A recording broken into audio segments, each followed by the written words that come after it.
Film industry में जब dance और कोरियोग्राफी की बात होती है तो ये बात सरोज खान का जिक्र किए हुए बिना एकदम अधूरी मानी जाती है। अपनी कड़ी मेहनत और लगन के दम पर सरोज खान ने मुंबई में अपना एक बहुत ही शानदार मुकाम बनाया था।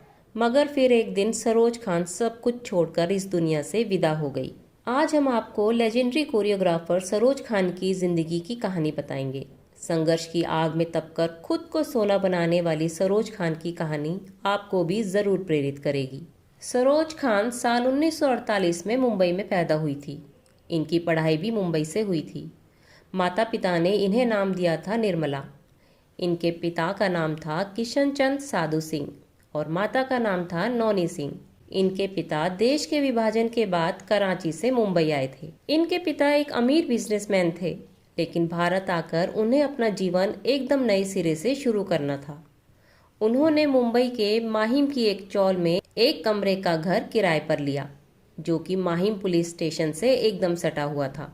निर्मला जब 3 साल की थी तो इनकी गर्भवती माँ ने इन्हें एक दिन अपनी परछाई को देखकर हाथ हिलाते हुए देखा। माँ को लगा कि बेटी का दिमागी संतुलन ठीक नहीं है।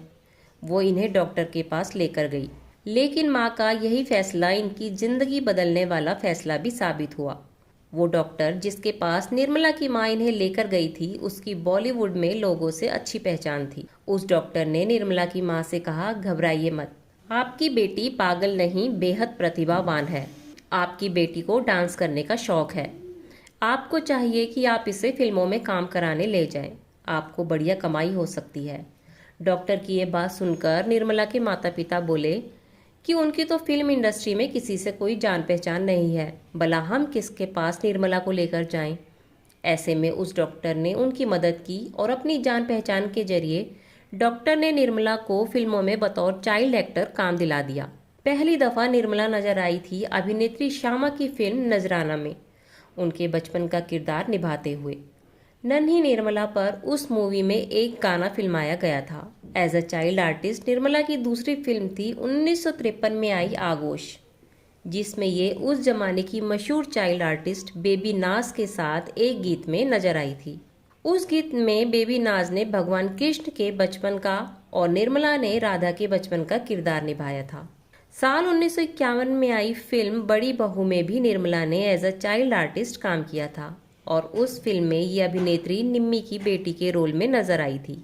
हर चाइल्ड आर्टिस्ट के करियर में 10 से 15 साल की उम्र का एक दौर आता है जब उसे फिल्मों में काम मिलना मुश्किल हो जाता है।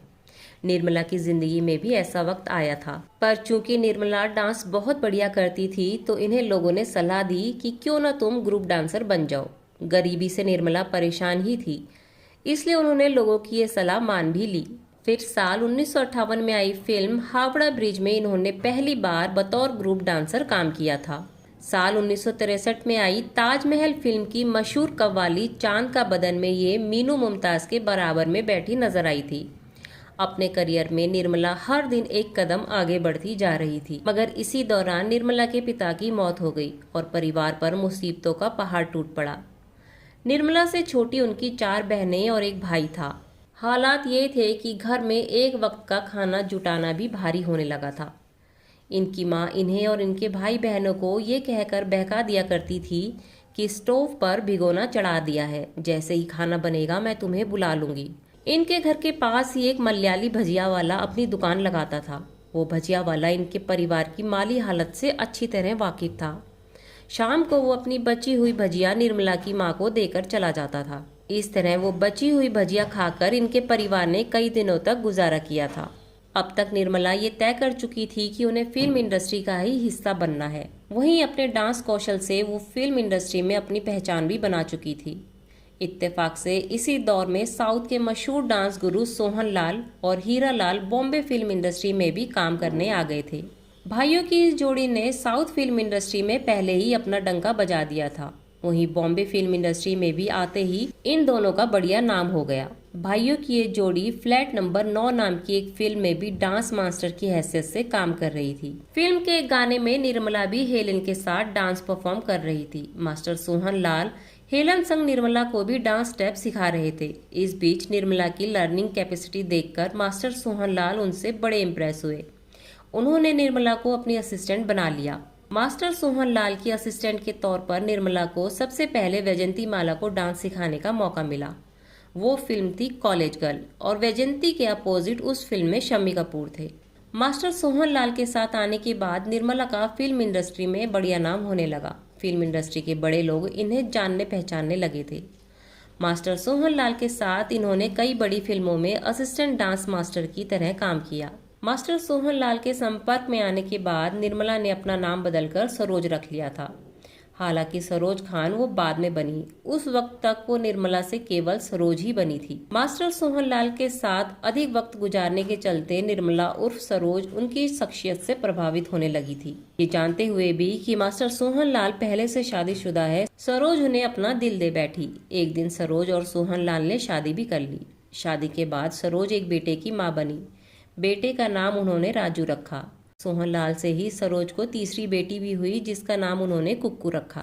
सोहन लाल से सरोज का रिश्ता उस वक्त टूट गया जब उन्होंने सरोज के बच्चों को अपना नाम देने में असमर्थता जताई। सोहन लाल पहले से शादीशुदा थे और पहली पत्नी के उनके 4 बच्चे भी थे। ऐसे में उनके लिए सरोज के बच्चों को नाम देना मुसीबत मोल लेना जैसा ही था। एक दिन आपसी सहमति से सरोज और सोहन लाल ने अपनी राहें जुदा कर ली। हालांकि प्रोफेशनली वो एक दूसरे के साथ काम करते रहे।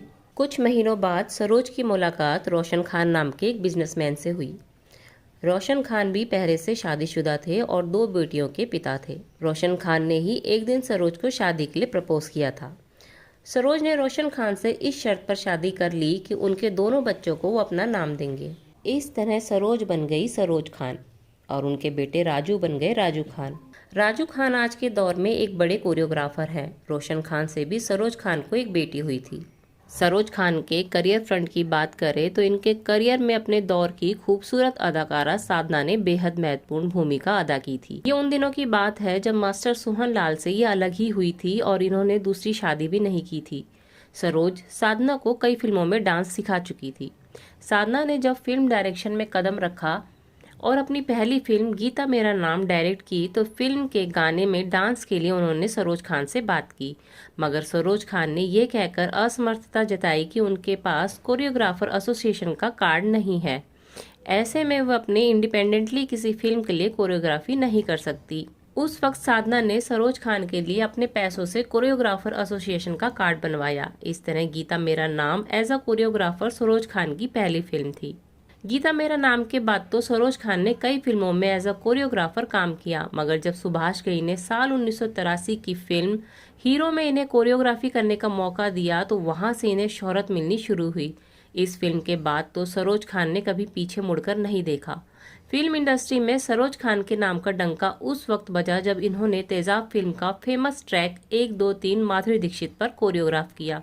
उसके बाद तो हर कोई सरोज खान से ही अपनी फिल्म के गाने कोरियोग्राफ कराना चाहता था। कई साल लंबे चले अपने करियर में सरोज खान ने हर उस मुकाम को हासिल किया था जिसका ख्वाब कोई भी कोरियोग्राफर देखता है। सरोज खान के डांस स्टेप्स ने करोड़ों लोगों के कदम थिरकने पर मजबूर कर दिए, मगर 3 जुलाई 2020 को 71 साल की उम्र में जब सरोज खान की मौत हुई तो उनका हर एक फैन सदमे में आ गया। सरोज खान इस दुनिया से विदा हो गई, लेकिन अपने हुनर की जो अमानत वो यहाँ छोड़ गई है वो उन्हें हमेशा उनके चाहने वालों के दिलों में जिंदा रखेगी।